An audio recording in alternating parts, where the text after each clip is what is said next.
एक मूर्ख भी जीनियस बन सकता है यदि वो समझता है कि वो मूर्ख है, और एक जीनियस भी मूर्ख बन सकता है यदि वो समझता है कि वो जीनियस है। Hi guys, most welcome all of you in my channel. I am Gautam Govindam. Today's I am talking about why do we need of motivation in our life. मतलब हमारे लाइफ में मोटिवेशन की आवश्यकता क्यों है, आइए समझते हैं। Now let's start. देखिए, हम लोग बहुत अच्छे से जानते हैं कि पढ़ना लिखना आज के समय में कितना ज़रूरी है। हम लोगों के लिए शिक्षा कितना ज़रूरी है। शिक्षा के बिना दुनिया के तमाम चीज़ों से हम वंचित रह जाते हैं। शिक्षा के बिना मनुष्य अधूरा होता है और इसके बिना उसके कोई भी सपने पूरा नहीं होता। मतलब शिक्षा की महत्ता को हम लोग बहुत अच्छे से जानते हुए भी पढ़ना नहीं चाहते। ऐसे तो नहीं पढ़ने वालों के पास अनगिनत कारण और बहाने होते हैं, लेकिन सबसे मुख्य कारण होता है कि पढ़ाई में इंटरेस्ट नहीं होना और मन का नहीं लगना। इसलिए वे पढ़ाई से दूर भागते हैं और शिक्षा से वंचित रहना चाहते हैं।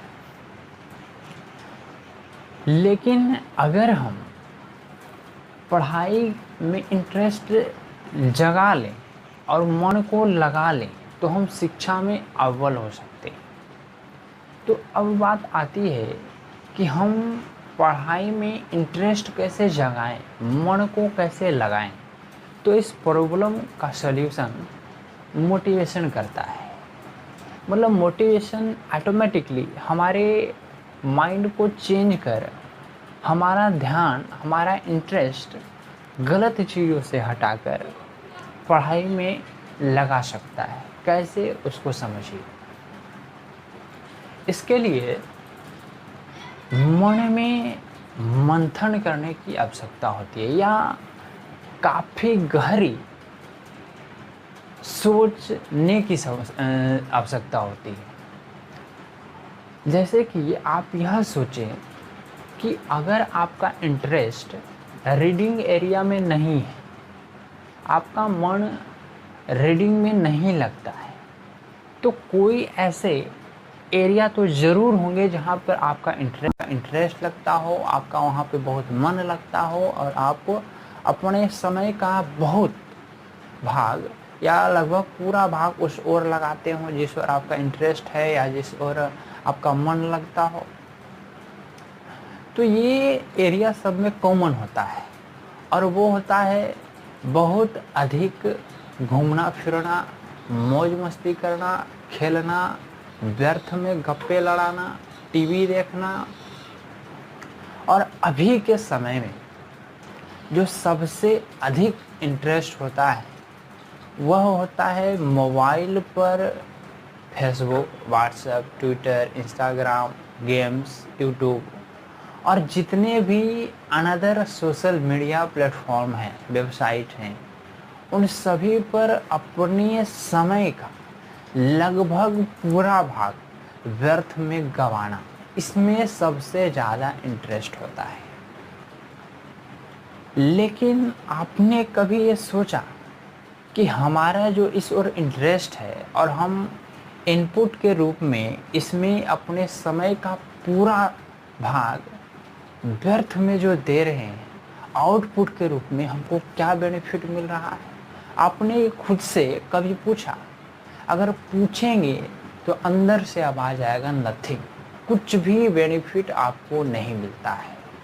सिर्फ थोड़ी सी खुशी के लिए, एक क्षण की खुशी के लिए अपना लाइफ का कितना इम्पोर्टेंट टाइम आप व्यर्थ की चीज़ों में, व्यर्थ में लगा रहे हैं। आपको इसका अंदाज़ा भी है कि आप के आने वाले 5-10 सालों बाद आपका स्तर कितना नीचे गिरने वाला है, आप कितना गिरे हुए इंसान बनने वाले हैं। आपको 5-10 सालों बाद अगर यही नौबत रही तो कोई पूछेगा भी नहीं, कोई आपसे बात भी नहीं करेगा और कोई इज्जत तो देगा ही नहीं। और उस समय लाइफ को बढ़ाने के लिए, लाइफ में कुछ करने के लिए कोई ऑप्शन नहीं बचेगा, सिर्फ एक ऑप्शन बचेगा और वो है पश्चाताप। जीवन भर पश्चाताप करते रहेंगे और आपके पास सिर्फ एक चीज़ बच जाएगा और वो है अंदर से सिसक सिसक कर, फूट फूट कर रोते रहेंगे पूरी लाइफ। लेकिन अगर यही समय आप पढ़ाई में लगाते हैं, मेहनत से, जिद से पढ़ाई करते हैं, तो आने वाले 5-10 सालों बाद आपका स्तर कितना कितना ऊपर उठने वाला है। आप कितने राज्य के, अपने समाज के, अपने देश के प्रतिष्ठित आदमी बनने वाले हैं। या फिर आपके जो कुछ गोल हैं कि हम आने वाले 5-10 सालों बाद हम एक अच्छा जॉब करेंगे, एक अच्छा बिजनेस करेंगे, या फिर एक आलीशान घर बनाएंगे, गाड़ी खरीदेंगे, या आपके अपने कंफर्टेबल लाइफ के लिए जो भी चीज़ें आप खरीदना चाहते हैं, अगर आप मेहनत से पढ़ाई करें तो ये सब गोल आपके निश्चित तौर पर पूरे होंगे और अपने देश के विकास में अपनी पूर्ण भागीदारी देंगे। और मतलब आपके हर इच्छा, हर तमन्नाएं पूर्ण होगी। तो अगर आप ऐसा सोचें तो निश्चित तौर पे आपके जो थिंकिंग है गलत दिशाओं में अपने टाइम को व्यर्थ करने की, व्यर्थ में लगाने की, या आप जो व्यर्थ में गलत चीज़ों में टाइम लगाते हैं उससे हटेगा, उससे घृणा पैदा होगा, उस ओर से आप हटेंगे और निश्चित तौर पे आप अपना ध्यान रीडिंग एरिया में लगा पाएंगे। तो अब आप पर डिपेंड करता है कि आप किस ओर जाना चाहते हैं, किस ओर अपने टाइम को लगाना चाहते हैं, ये आप पर डिपेंड करता है। और जिस ओर टाइम लगाएंगे 5-10 सालों बाद आपकी स्थिति उसके अनुसार ही होने वाली है। तो अब आप पर डिपेंड करता है कि आप किस ओर अपना टाइम देना चाहते हैं। बहुत बहुत धन्यवाद।